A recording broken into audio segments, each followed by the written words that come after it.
Welcome to MLB Now, presented by Cheerios. I'm Steve Phillips, filling in for Brian Kenny, joined by Joel Sherman, Anthony Record, and Dan Levitt. And Dan, an author of a number of baseball books, the latest of which is Intentional Balk about the cheating in baseball. Absolutely. Look, cheating and innovation, how they sort of go together over the history of baseball. Well, it's interesting stuff for sure. Glad to have Joel and Anthony here as well. All right, so the Dodgers-Padres series, a big one. The Dodgers beat the Padres last night 8-6 to take their second straight game of the series. Game 3 of the 4-game series is tonight. There was some drama, though, last night, some hit-by pitches. All right, third inning, Fernando Tatis Jr. is up. Martin Maldonado on second, he had doubled. Tatis tries to bunt the first pitch, and then on the second pitch, Lou Trevino plunks him. In the bottom of the inning, with the bases empty, Randy Vasquez throws an inside fastball to Ohtani, and then he hits him in the thigh. Ohtani goes down, limping the first. Dave Roberts comes out of the dugout looking for an explanation, wanting some certainty and some consistency in the way the umpires ruled about it. They issued a warning to both teams at that time, but Roberts ejected, and all players stay in the game. All right, so was somebody or anybody up to no good with that yesterday? Anthony, your thoughts on it? I mean, clearly the Vasquez pitching inside to Ohtani, that was intentional. I think Dave Roberts' biggest gripe is, why are we getting warned? Because he didn't feel like the plunking of Machado really was necessarily, intentional. And so from that vantage point, you're punishing us now, and our pitchers cannot essentially pitch inside for the remainder of the game, or they don't feel like they can without the potential threat of being ejected from the game. That's a tough situation to be in. You have to fight for your players in that situation. From Robert's perspective, he's saying to the umpires, look, we didn't retaliate. We haven't even had a chance to retaliate, and you completely took our ability to even utilize half of the plate against their hitters away from us unnecessarily. Completely agree with Dave Roberts there. And I would say, look, is this just kind of traditional baseball and a little bit of back and forth? Maybe a guy gets hit, whether it was intentional or not. Are we going to come back at your best hitter? Absolutely. That's kind of the way the game polices itself. He did it the right way, hit him in the thigh. To me, there's not a whole lot really that I'm worried about if I'm on one of those teams. It's just one of those situations where things escalated. So Tatis, it seemed, got hit, but it didn't feel intentional to me in any way. It just seemed like he squared around the bunt. The next one came inside. Even the reaction of Trevino at the time was like, oh, it got away from me. Maybe he fooled me. But with Ohtani, Vasquez hitting Ohtani seemed like, you hit our star, I'm going to hit your star. It did feel like that. And just going back to what Anthony said earlier regarding whether or not you could retaliate, in fact, Jose Iglesias did get hit later, and nobody was ejected. So even though it looked like you weren't going to be able to retaliate, I don't think that was intentional. And clearly the umpire was saying he didn't think it was intentional. But I did think that was interesting, that there was a hit after the warning and no retaliation. Now, Andy Pages had been hit the day before on Monday. And I wonder if the Padres believe, because when Pages got hit, Mike Shildt came out like, why would we hit you? Like, you know what, now, he did homer in that game too. But so he ends up getting hit. He glares out to the mound afterwards. Mike Shildt's acting like, we're not going to throw at a guy like you. Now, he did have 4 hits yesterday to Pages. But do you think the Padres believe Tatis getting hit was a reaction to Pages getting hit? So I think the book on Tatis in general, whether he's squaring or not, is to pitch him inside. And so I think that was unintentional, but they're fine with it. Like I used to say when I watched Roger Clemens pitch, he's like, pitching inside, if it hits you, okay.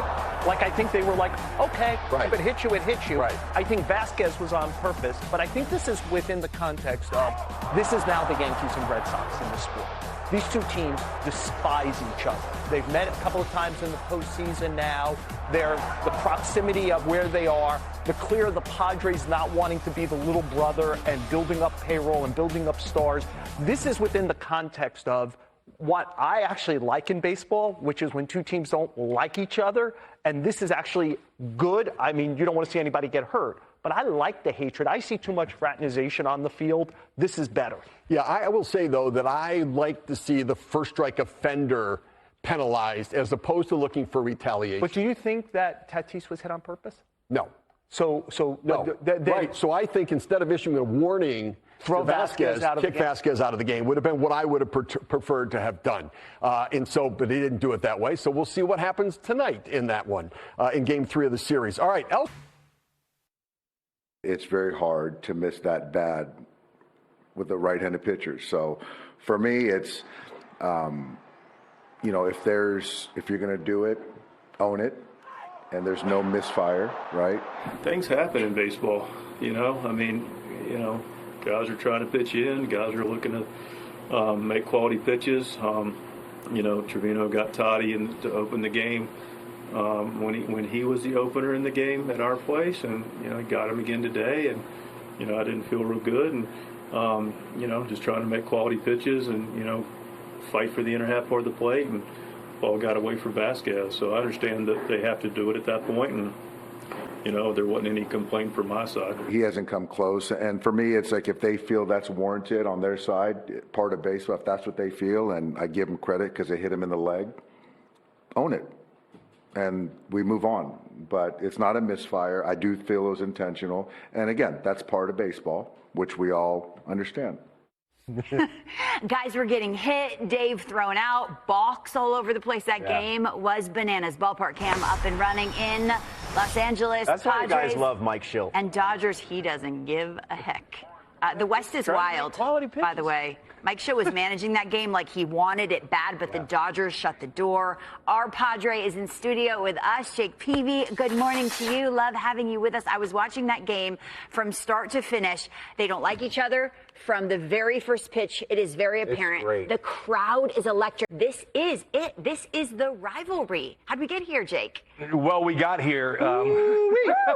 From the last 5 or so years, the San Diego Padres have come on the scene and really started to create a intense of a rivalry, if not the best that we have in the game, D-Row. Look, get on my socks because I am a Padre, but I'm also a San Francisco Giant. The reason, too, we talked about this back in edit. We both played for the Giants. You much more accomplished in that uniform, but buddy, we're world champions with the Giants. Neither one of them. When we went to play the Dodgers, we had to get security to the buses after the game. I'm like, this is crazy. Our buddy Tim Flannery, Love Harder Project, came out of just how intense the Dodger rivalries have been, and it was San Francisco and LA for the longest time, but I would argue now that this is the greatest, most intense rivalry we have in our game. And look, let's just start with the tape. Let's go back the last 5 years. 2020, different year for us all, right?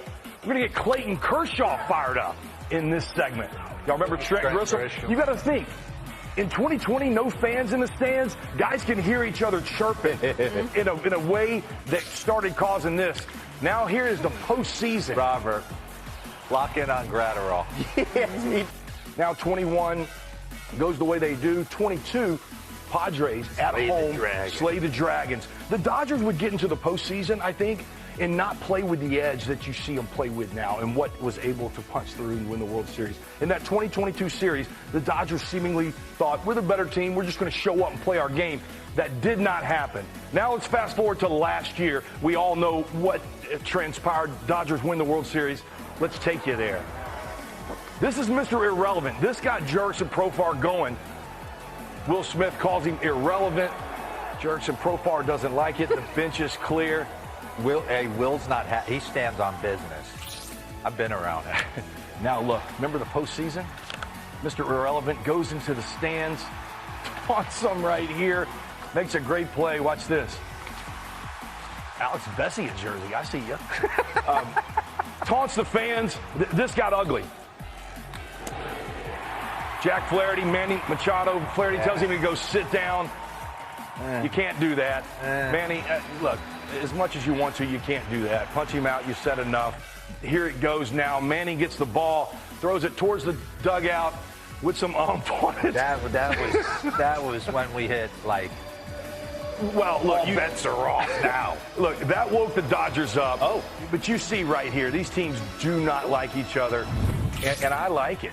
Now, 2 nights ago, this was certainly not on purpose. Yeah, I didn't understand Pajez's reaction here. Obviously, we don't know the back and forth or if there was any, but it didn't appear like that one was on purpose. I could be dead wrong. He was already losing in the game, and again, if you're going to pick on somebody, it's not going to be him. This is the second time Fernando has got hit in as many weeks with a fastball after one in the leg against Trevino, one here, and then Vasquez just does what you do. He takes care of his guy. Dave Roberts wants you to own this. You don't own this. No one's ever owned it. You don't come out in the media and say, yes, an eye for an eye. But when your guy gets hit twice, this is what's going to happen to the other team. And Vasquez did it the right way, below the belt, and we move on. I think the umpiring crew did a fabulous job last night. They let the guys play. Nobody got thrown out. I understand why Dave Roberts, again, is going to go out and try to protect your main guy, but this is baseball, guys. We've changed so much over the last few years. Guys can't get hit with fastballs.